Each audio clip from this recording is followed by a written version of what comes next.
4, 3, 2, 1. Hey there, spiritual dope. Today I am on with my guest, Krista Xiomara. I just butchered it, but I did my best. She is a writer, a blogger, a podcast host, poet, and author. Krista lives and thrives in Austin, Texas with her dog, Penny Moon, and maintains her spiritual practices through the lens of Buddhism. She is committed to raising the greater collective consciousness of the world through her podcasts, writings, and speaking engagements. Her first nonfiction book, The Alchemy of Kindness, focuses on helping individuals move from self-rejection to self-love through transforming their internal dialogue with radical kindness and self-compassion to create and sustain long-term, unconditional, positive regard of oneself. Woof, we got through it. So welcome to the podcast. And thanks for being here today. Thank you for having me, Brandon. Absolutely. So I always start these off with the idea that spirit, the universe, speaks through us, right? There's this inherent message that's coming through us today, specifically through you, that is for somebody who's listening. What is that message today? I think for me, the message is always about homecoming to ourselves, because we are living in a world that is constantly taking us away from ourselves and asking us to be something other than ourselves. And so I think in the vein of my book, my podcast, my own journey, it all comes back to, I really truly believe that the path to enlightenment is the path of self-love and self-return to oneself. I think there's no higher purpose we all have in this life except for returning to ourselves so that we might love and greet the world from a very different place than it usually asks us to. That's a fantastic message. It really is. But and you know, of course, the first thing that jumps out to someone that's not and this is, I mean, look, even for myself, I'd run around and if you told me years ago that you had to go on a journey to find yourself, I'd be like, well, you're right there. Where do you need to go? Mm-hmm. Right. So what do you mean by, you know, this, that I love it. What's this, but what do you mean by this journey to ourselves, return to oneself? What's in that? Yeah. So I reference in my book and in the podcast oftentimes this extended metaphor that I like to call the puzzle. And it's this idea that we come into this world as a fully formed puzzle, and we get thrown into our families and society and to relationship with other people. And immediately when we land in our family starts to take some of the puzzle pieces out to match with their puzzle pieces.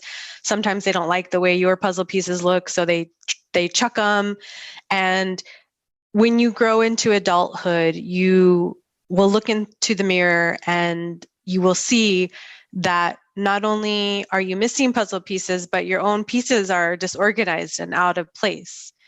And my podcast that centers around the idea of personal development and spirituality, which inevitably continually cross over one another. If you go on either of those paths, they both cross each other over. And in our human experience, in coming home to ourselves, part of that homecoming is about going and finding our puzzle pieces that were chucked out the window, finding puzzle pieces that actually make a better mosaic of what we actually landed in this life, and then putting ourselves back together as our authentic, beautiful, whole selves. Because we arrive here whole, and the world tells us we're not. It tells us we're broken. It tells us we're damaged. It tells us we're not good enough. It tells us we're not thin enough.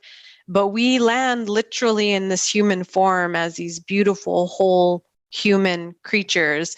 And to me, enlightenment in this age is about ascending beyond our current culture and living so at peace with ourselves that we create peace around us. That's great. So when you talk about these puzzle pieces and you're telling the story, I always think about Humpty Dumpty fell off the wall. Humpty Dumpty had a great fall.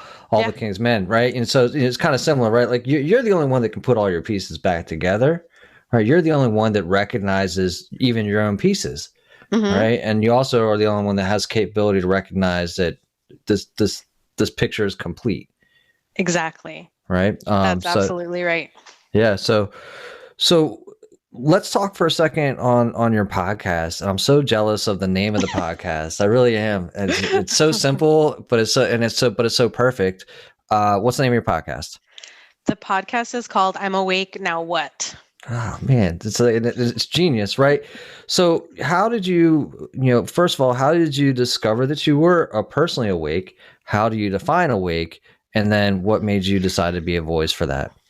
Yeah. So, as many people who've listened to the podcast know, that my journey started out in a very weird offshoot of Catholicism growing up that was based a lot in conformity, fear, and submission and denial of my own humanity and my gender, essentially. And towards the end of my 20s, I started to start questioning a lot of things. And I started to look at the way the church taught and the way I grew up and the people that taught me my Christian values, and they weren't in alignment with each other. There was a lot of contradictions. There was like a lot of loopholes, and I'm very much a type A person and I very much love rules. And so I one day just realized there are all these rules in the Catholic Church that people are supposed to follow. And maybe people are following them to like 45 to 50%. Like maybe that's really giving a lot of credit to a lot of people. I'm like, what is the point of all of this then? And that was like the first breaking. That was like the first cracking open of my conditioning, my cultural and religious conditioning, where I started to question, like, well, what does this all mean? What do I believe? And I basically pulled myself out of my religious experience and found myself in a yogic ashram. And that's when I realized that in my conditioning, I was asleep, and I would refer to myself as a sleepwalker or a sheeple. And then when I came onto the yogic path, I realized that there was this other, more inviting, more self-led way to be in relationship with yourself, the world, and God. And I realized that was an awakened state, an awakened way of being with yourself. In addition to that, those people that I met in that yogic ashram were so at peace and in so much harmony with themselves that I knew that's what I wanted. I could point to it. I could see that's exactly how I want to live in myself and live in the world. How do I get that? And so this awakening started to happen. And it was like a decades long journey from like about 28 to 37 was a huge opening and cracking open of everything. And I, like you, immersed myself in a great deal of text and experiences and ideas and curiosities. And curiosity, I think, if anything I've learned, is a spiritual practice. The practice of curiosity is a spiritual practice. They're one in the same, and you cannot go on this journey and not be a curious person, because you'll get stuck. So if you don't have curiosity as your lens for a lot of this, you'll get stuck. And so I knew that when I got to the other end, I love podcasts, I love radio, I love all of that. I knew when I got to the opposite end of it and I had matured into a place of my own homecoming spiritually, that I wanted to create a system and a community where people could go and listen to like your story and other people's story of like, how are they navigating this awakening, which is very disorienting, very cumbersome, very scary, because you've got to address like the light and the dark parts. And so my podcast was birthed in this idea of like, you wake up and now what do you do? And it's so true. It's so disorienting. Even right from the onset, I think what you said there was you recognize that in your place of faith and religion, that there's about 40% of the people, they're not following the rules. So why am I trying so hard at it, right? Is my guess, because you said you're type A, right? You're like, why am I trying so hard? Why am I putting all my effort into this? And these guys are getting away with 40%. Something's not lining up.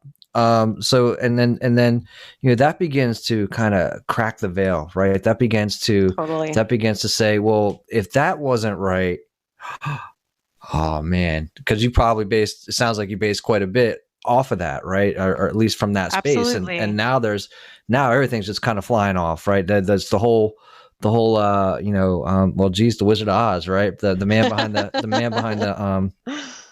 curtain. The curtain, yeah. Yeah. And what you're saying to me too is really, really reminds me of the Alan Watts. You and I are, fans of Alan Watts, right?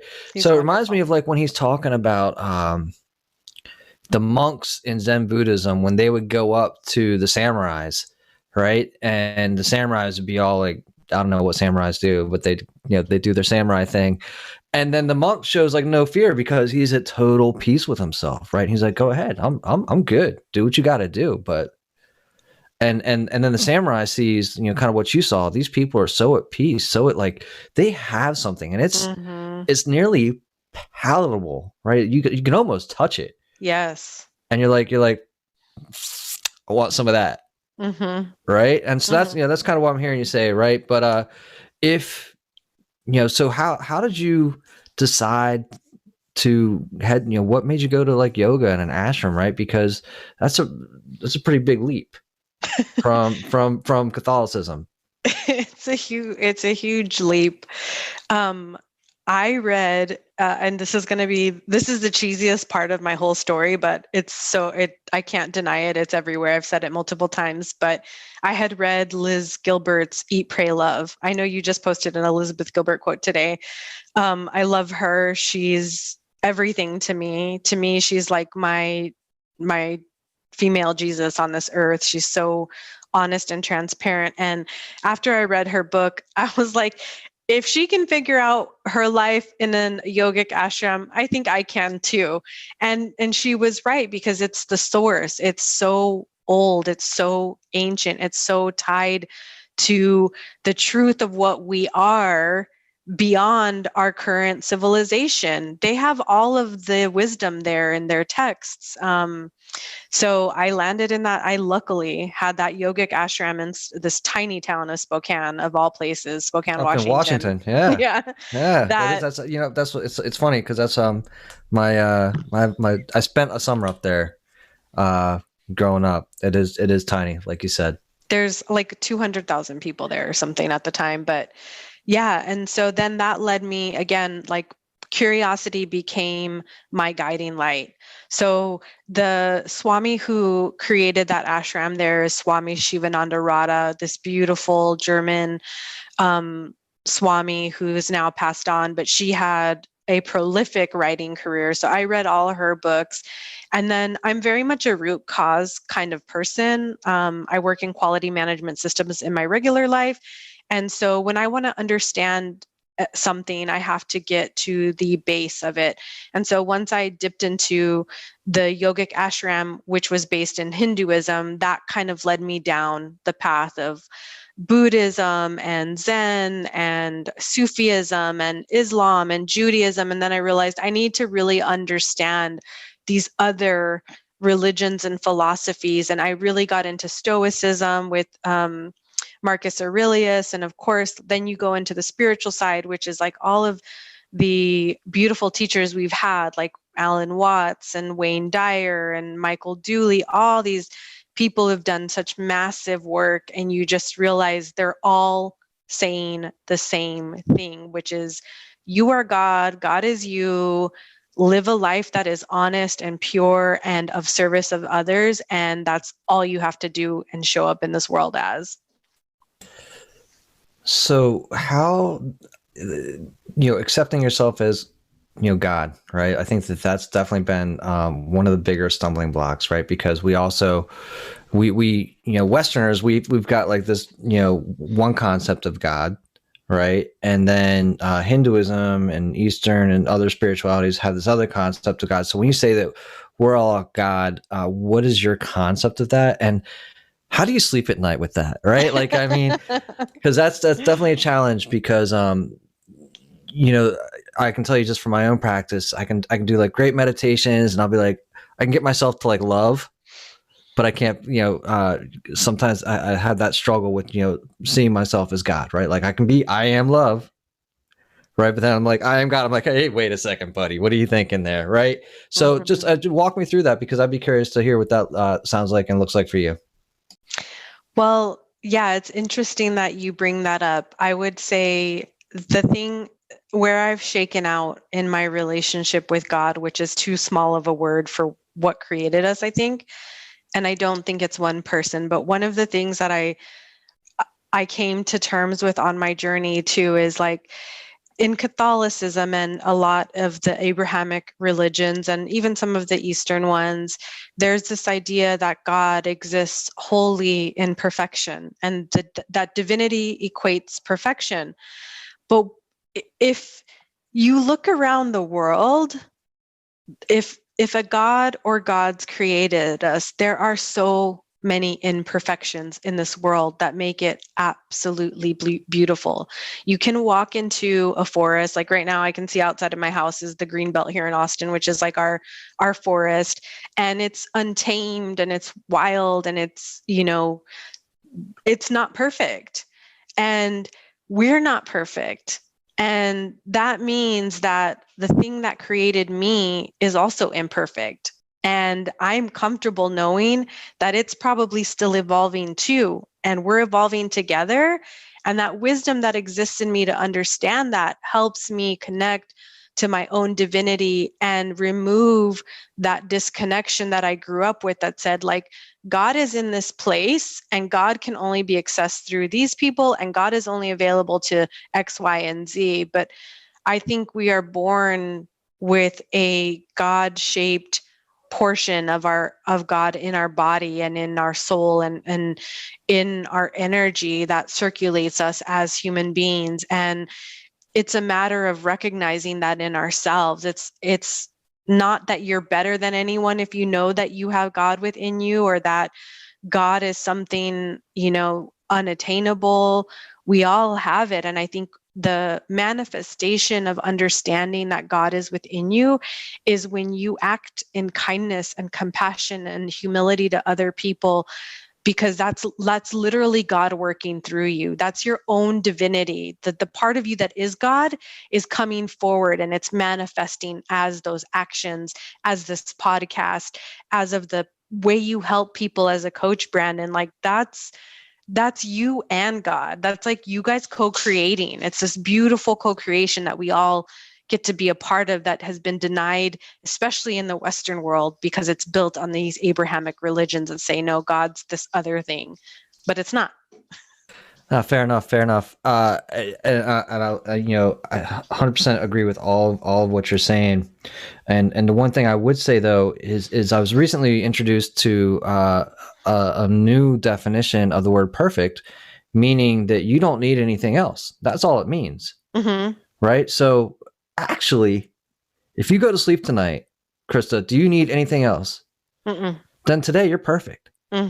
Today the world you live in is perfect. Right? I mean, that forest over there, it doesn't need anything else today to be that forest, does it? No. It's a perfect forest.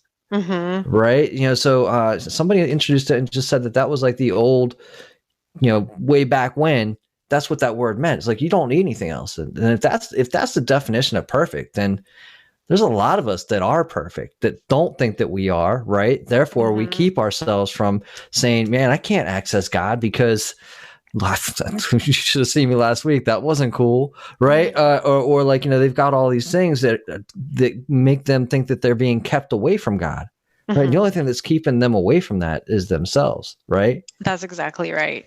Right? Yeah. And to your point too, it doesn't make somebody better or worse to say I'm connected to God, right? I'm divine. That's basically, it boils down to a choice. Is that fair to say? Well, yeah, and I would say when if somebody is saying that, that should raise a lot of alarm bells in your mind. If they're creating that disconnection to you from them because they have a closer connection to God, then you should run for the hills. No good can come of that. That's like the Crusades, right?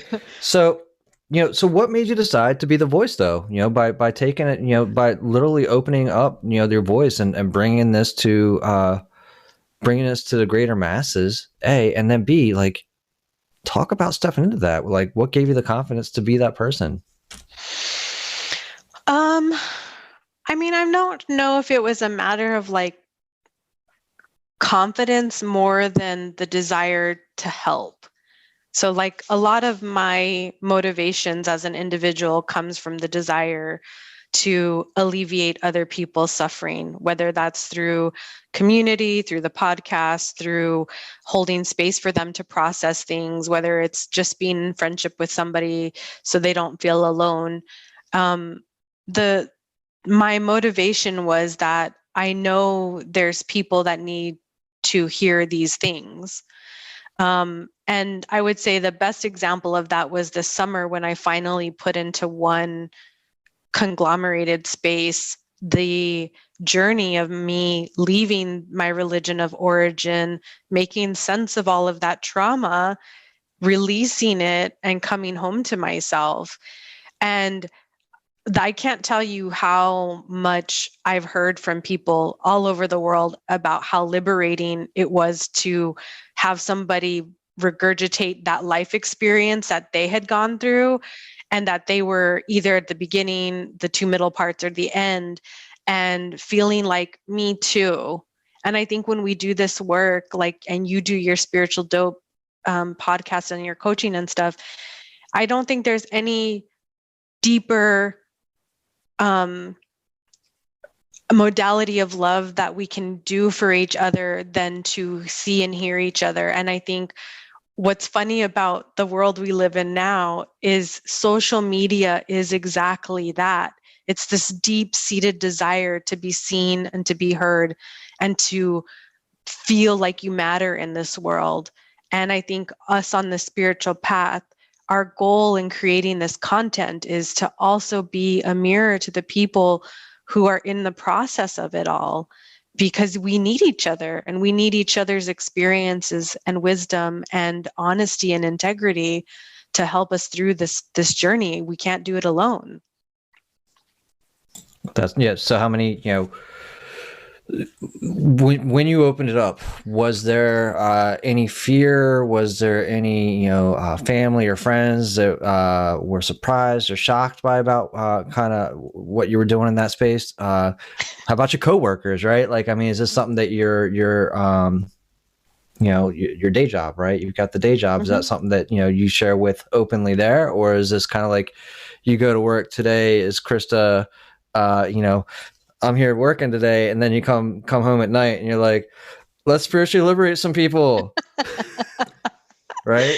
Yeah. Well, it's funny, just to that point, and then I'll answer your question, is one of the things that was very much a bone of contention in my own life when I was in my religious upbringing and still in the Church of Origin was I did feel like I had a dichotomy. There was like work Krista, and then there was like religious Krista. And sometimes religious Krista could come out, and sometimes only work Krista could come out, or Krista in her marriage, or Krista with her friends or whatnot. And the thing that has been the most liberating on this path is that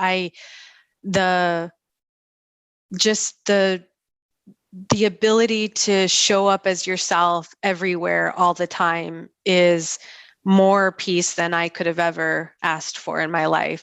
And so if people ask me about my podcast, or I'll tell people about it in my work life, but more than anything, what has changed about the duality of Krista, old Krista and new Krista, is that my spiritual practices come into my work life. And so I'm just as compassionate and kind and harmonious with my coworkers who don't know anything about me. There's a lot of them who have never met me. I work remotely no matter what because of COVID, but I show up like that to them, the way I show up to my podcast guests, the way I show up to my family that I'm in relationship with, and my friends. And that's the thing that has changed more than anything. So I do tell people about it. Mostly my family doesn't really care. They don't really even understand what it is. Like, they're so in their own world and in their own religious experience still that they don't really get it. They don't understand that it's a thing, that it's grown, that it has a lot of reach, that people are super interested in it. So like, there's a small subset of people I get to really celebrate my podcast with. Like, you are one of them, and the other people in my life, like, everyone else could care less in my life. That's interesting though. It's always interesting to hear, how you kind of charge forth, right? What I'm hearing you say though too is at some point there was a merger of the two yous, or maybe there was you left behind all of this, and you're like, this is all I'm going to be now. This is who I am now. This is what this looks like. Talk to me about like that decision, because I think that's pretty interesting. Yeah, I mean, I think that our society asks that of us. Our society asks us, all of us, men, women, children, mothers, fathers, to show up in these really specific ways. And even the people that we have relationships with sometimes don't even want to see all of us. And so in my book in the book that I'm writing, The Alchemy of Kindness, I say in there multiple times that it's like an act of bravery to never turn against yourself, to love yourself no matter what you do, because we all make mistakes. I don't always show up compassionately, although like I wish I could. That would be like every day of my existence, but I still fail in that, in interactions and certain things like that. So for me, thinking about that whole idea of coming home to yourself and having that basically, it's like, if you think about it visually, like maybe you're projecting out these different kind of what are they called, like emojis, or I can't think of the word right now, but you've got these projections of yourself in the world. And in this journey, what we do is we like suck it all in and we become one in and of ourselves. Because when I was living in that other place, I was very much at war with myself. I was at war with my ideals. I was at war with my words and my mind and everything. And being able to bring in all those parts of ourselves, those avatars, that's what I was trying to say. We have these avatars of like podcast Brandon and podcast or Brandon Father and all these things, these avatars, but we're really the central core. We're the being, and bringing those avatars in is part of the work on this path, because to live authentically and truly in yourself is I think, again, the work that we have to do here, because our society has become something very wild and different, and authenticity and wholeness is not always wanted. So the one thing that I see out there a lot, and again, I agree with everything you're saying. The one thing I see out there a lot is this idea of be your authentic self. Yeah. The bumper sticker. Yeah, I haven't even seen it, but I haven't seen a bumper sticker since March. The idea is, though, who and what is your authentic self, and what you're describing is like, right. Stop like projecting all of what you think what everybody wants to see, and pull that all back in, and really sit with yourself, right? And that's it. That's just the one self that needs to happen, and that is your authentic self. And you'll be able to know and feel your authentic self when every day doesn't suck anymore, and when you're not questioning everything, right? Like, right. You're not in alignment with yourself, if you don't know what you want, if you let people make decisions for you, if you feel uncomfortable even facing yourself, those are like the big red flags that you're not living in authenticity with yourself and that you are not in alignment with your core being. And I think a lot of people go on this spiritual journey and that's the outcome. The outcome is them coming home to themselves. A lot of the spiritual other work is healing and releasing stuff that no longer serves you, and finding your true self. Honestly, and I'm sorry I'm beating this to a dead horse, but it's how I feel this journey is that is the purpose, that like all of us doing this work is like, if we love ourselves, and this is a universal truth that I hated hearing, and I didn't know it was true. I had to hear it like 5,000 times. But if we love ourselves and we're at harmony with ourselves and we're at peace with ourselves and we are authentically in alignment with ourselves, the world aligns itself as well. Because when we show up authentically, then we allow other people to show up authentically. When we are compassionate with ourselves, then other people can give some self-compassion to themselves and give themselves a break. Like, that's what it's all about. Where do you think you first saw that evidence, right? Evidence of that concept. And when did it finally click? I did say 10 years. At the yogic ashram, honestly, that was the first time where, like, the thing that with the authenticity, to just go back to the story about like living in these dual places in my religion of origin, there was, in the religion of origin, there was very much this idea of do as I say, not as I do. And then going into the yogic ashram and watching people match up their actions with their words. And I was like, oh, these people are living it. They're living their true, honest, transparent, authentic selves. And I knew that that's what I wanted. I didn't know that the outcome would be this huge homecoming at all. I had no idea that that would happen. I just knew I didn't want to be in conflict with myself anymore. And I felt very conflicted in my religious experience, not because necessarily even I wasn't living up to the rules, but the goalpost was always moving. If we want to talk back again about the God thing, it was like, I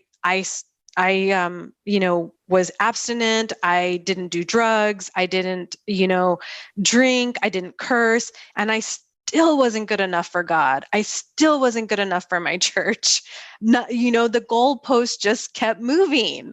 And then I went to the yogic ashram and I'm like, no, these people, they know what they're doing. That's hilarious. I was never none of those things. I probably would have incinerated going in, and that's always what I kind of thought. Like they don't want any of this. I love what you're saying there too. Is that you see that these people are actually living their truth, and you're living your truth now. I'd like to hear how.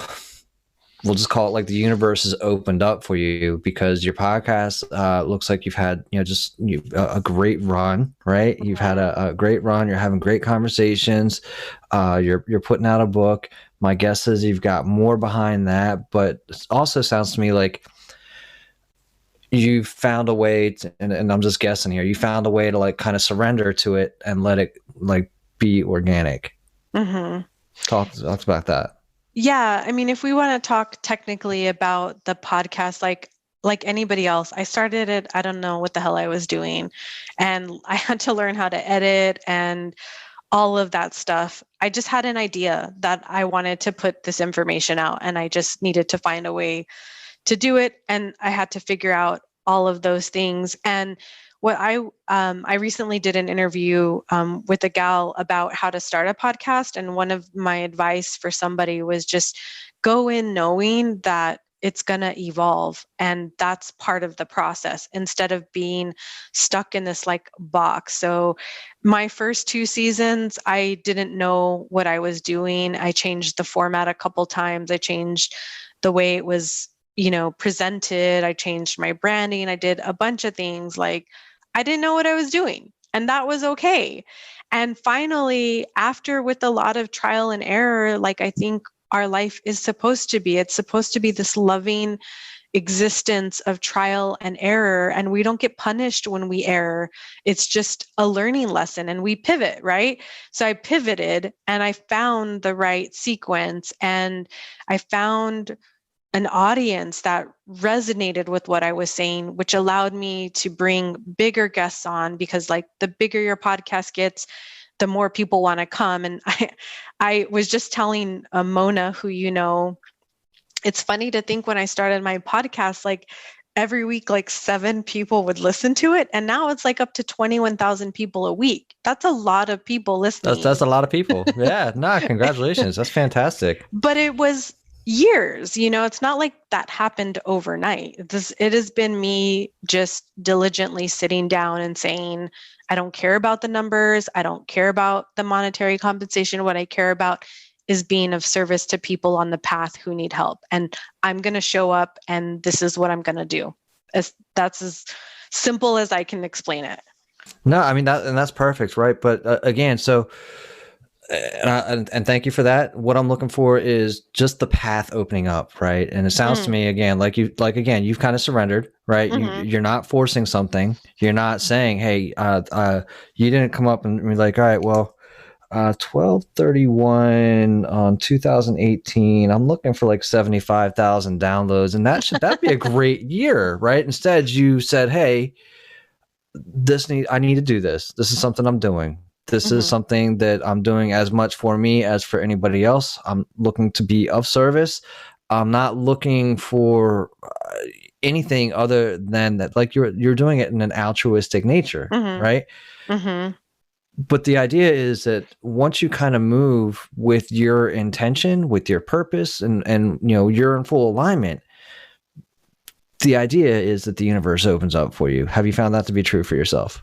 Yeah. And that's one of the universal truths. I know you and I have talked about this already, that it is true. I just think that when you go in honestly and you ask to co-create with the universe, like honestly, things just fall into place. And there's no easier way to say it, is that like when I wanted to do the podcast, I was actually telling my therapist about it.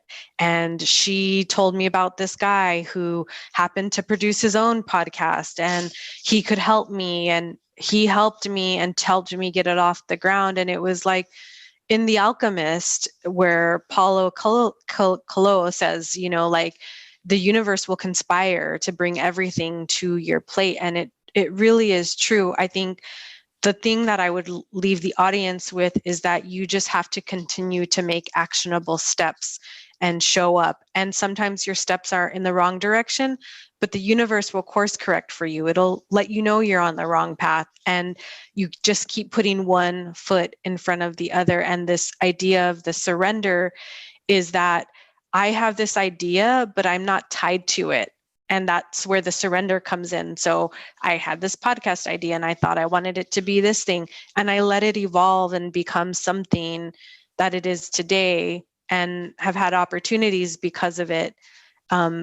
In that way is a large surrender, because I let it do what it needs to do. And I'm just kind of the conduit at the end of the day. Does that answer it? It does. Yep. I mean, that nailed it. So that's the space though. And then I think that how would you tell someone that you recognize that you're a conduit? That's a really hard one. I would say first go read The Power of Now by Eckhart Tolle, and help you have to do, I think anybody, this is just a generalization. I think if you want to become a conduit and a true co-creator with divinity, you have to face the idea that you have an ego, and you have to kind of fight with your ego until your ego takes a step back, because a lot of work can be done from the ego, and a lot can come from the ego. But where that becomes a problem is, I think, if you're working egoically, it takes you out of that alignment and that co-creation. And then you start to have, obstacles, or things don't kind of flow as easily. I've seen that too. And I've had to fight with my own ego all the time, throughout this whole process, and to continue to recognize when it's trying to push itself forward, when really the universe is asking me to show up in a very different way. So I would say start there. And then just know and trust, like I do say this in my book too. It's in the introduction, and I say that when I went on the spiritual journey, there were two things that I learned. And the first one is that when you go on a journey, whether it's like physical or spiritual, there are proverbial, twists and turns and things you cannot anticipate. You have to be ready for that. But the second thing that you learn on this journey, if you stay open, is that the universe is literally there to bring you the tools, the people, the experiences, anything you need to be able to become the conduit to your own life journey and show up in a way that resonates with people so that we can all help each other.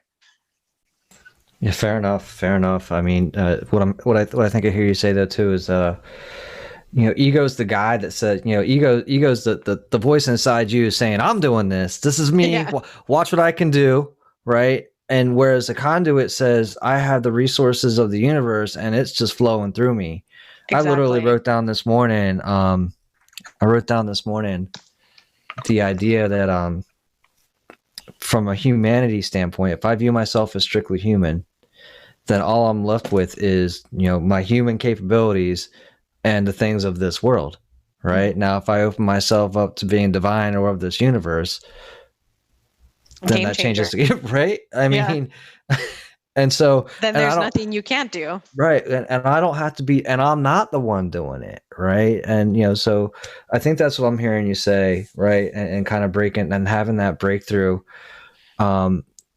and then looking for evidence of that, right? I think that that's really important, right? So to set your intention to say that I want to become a conduit, here's, you're talking about breaking through the egoic structure, and then saying, now where am I seeing it, right? How am I seeing it? And I think that comes from setting an intention and not acting on it, right, forcefully in such a way. To your point, like, you do need to take action, right? There needs to be some type of whatever move to go get it. This is, the call. Hey, this is the hero's call type thing. You're called to go do this thing. I'm not going to do it. And so nothing's going to happen then, right? There is no transformation. There is no transition. You're called, hero's call, and you're like, all right, I'm going to go do it. And then you're met with obstacles, but like right behind that obstacle is like the thing. You're like, shut up. Right? All I had to do was pick up that rock. That's crazy. Yeah. And I would say that a prayer that has become like a mantra to me is, I will literally say to the universe, like, I want to do this thing and I don't know if it's right, but I'm going to take these steps and I'll just wait for you to answer. And that's literally what I do when I want to do something new, or I want to venture out into something else or write a book. I just say, I don't know if this is right. This is what's in my heart. And I need you to tell me if I'm on the wrong track. And I've never been misled. It's never, it's either shut doors or open doors. And that's how I know. And it's like, we have all of these other senses that we can tap into from our own divinity that allows us the wisdom to know what's the next right step every time. That's awesome. That's a great one. So your book is coming out when? When can we expect your book?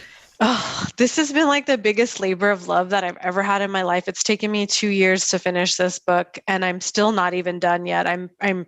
My goal is to get it done by December and have it out, and in mid-March is the goal, to after it goes through the drafts and the covers and all of that.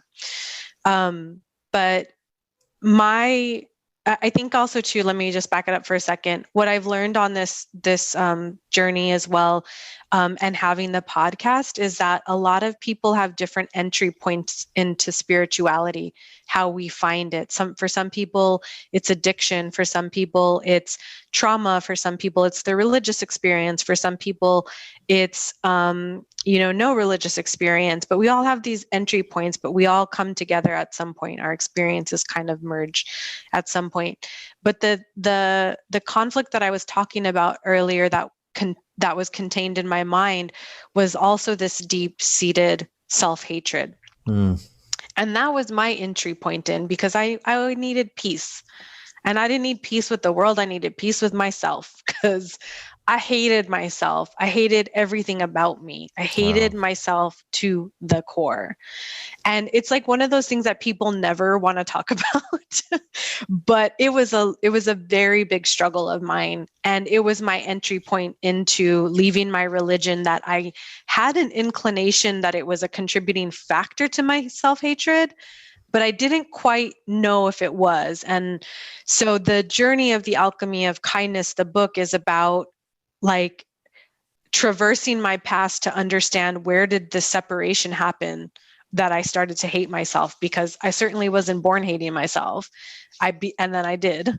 And then unraveling the tools that I picked up that helped me reverse that self-hatred, and then the practices and the daily living that allows me to stay in congruence with myself and in love with myself in an authentic way, not just like, oh, I love myself, like not like that, like truly, like I'm great. like I don't say a harmful word about myself, don't criticize myself, all those things. And so this book, I knew, like I did with the podcast, I knew that once I got through that whole thing, I really wanted to create a roadmap for people to unravel their self-hatred, because it is a true epidemic in our society. Sure. And the most hardest part of self-hatred is annihilation.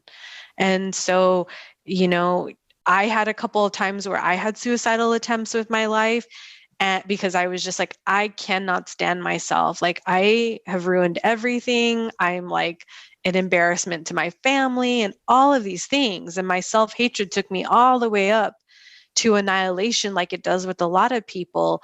But there's another way, there's another way. And the other way is that you're fine and you're great just the way you are. You just have been told you aren't. No, that's powerful. That's powerful. Would you look at that as, hatred as a gateway, or addressing your pain as a gateway? How would you kind of define that?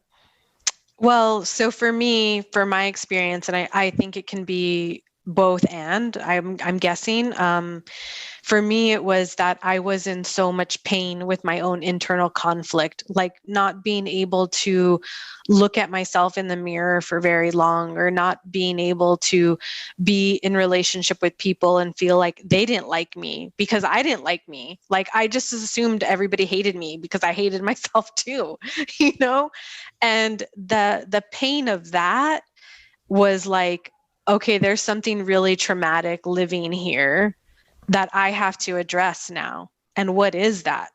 And I didn't do it on my own, which I say in the book. I definitely had to go to therapy.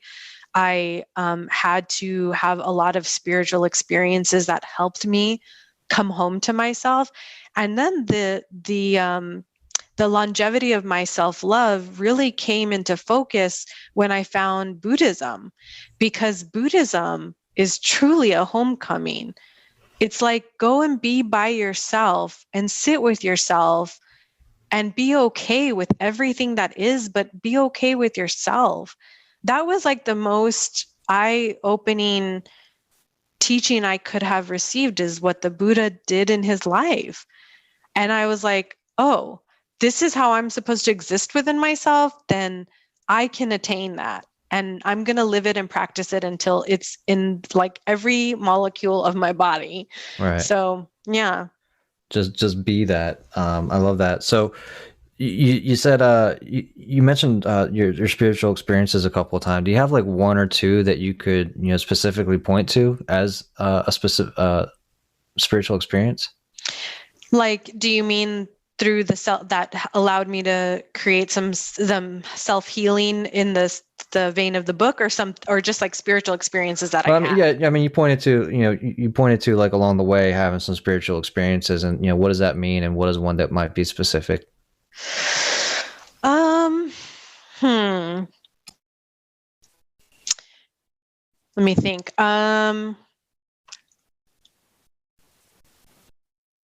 I think one of the most significant spiritual experiences I had was when I was in this really, I've had like a couple dark nights of the soul, I would say. I think we all do in our life because it's hard to navigate humanity, being human. But in one particular one, it was towards the beginning of my spiritual journey. And I don't know why I looked it up, but I looked up like spiritual cleansing or healing or something. And I found out about Reiki for the first time. It's an energy healing modality. And I went on and I looked at all of these people online, and I started to look at their faces, and I was like, I could sense something about each person's, you look at pictures and you can really kind of get a sense of the person's own energy. And I landed on this girl named Chelsea, and she is like this petite, tiny, little white light angel fairy creature that I don't even think she's human, is what I've just decided. And I went to her, and I just was like, I feel like I have a great deal of dark energy within me. I've done therapy, I've gone on spiritual retreats, and there's just this thing that's stuck and I don't know how to get it out. And my curiosity led me here. Can we work together? And she gave me my first Reiki healing that I had ever had. And I literally feel like she physically pulled out this darkness from my body and liberated whatever that part was of me. And I saw her for a handful of more sessions, but I think she truly was the person that I just think she did her work so I could do my work, and I needed to go see her. And that changed me. I was forever changed by this very healing process that I didn't even understand at the time. I didn't know anything about Reiki. I didn't know how it worked. I didn't understand it. And it was really bizarre going through it the first time. But also just like this beautiful experience that truly, I think, went beyond the natural world of something I could never understand. I still struggle to understand how it all works and how it's all connected. But that was a really big experience that helped me, was a spiritual tool I took on the way back to myself. Yeah, that's powerful. I mean, if you've got all that darkness, caught up inside you, and somebody's quite literally able to rip it out of you without, I mean, they don't touch you, right? Like, I mean, No, I've she never, didn't touch right. me at So, I all. mean, No. this is a, and if you can go through that and have that kind of sensation as you leave that place, and, there's no drugs involved, there's no like weird things happening outside of that thing, that's powerful. And that's something that resonates. And she was powerful. Right. Like, I clearly didn't even know what was happening or what was going on. And she was so powerful that she was able to do this thing that was set me back on my course and really liberated me. And it was like all those things. It was like the therapy, and it was like my spiritual journey, and reading books, and letting go of my ego, and dispelling all the stories I had told about myself. And then I needed this other thing that could help me literally lighten up so I could enlighten, because I was stuck. I was truly, truly stuck. So the real recommendation here is go read Eat, Pray, Love. Yes. And this will get you started. Right. Right. And along the way, pick up Krista's book, which will be out in March of 2021.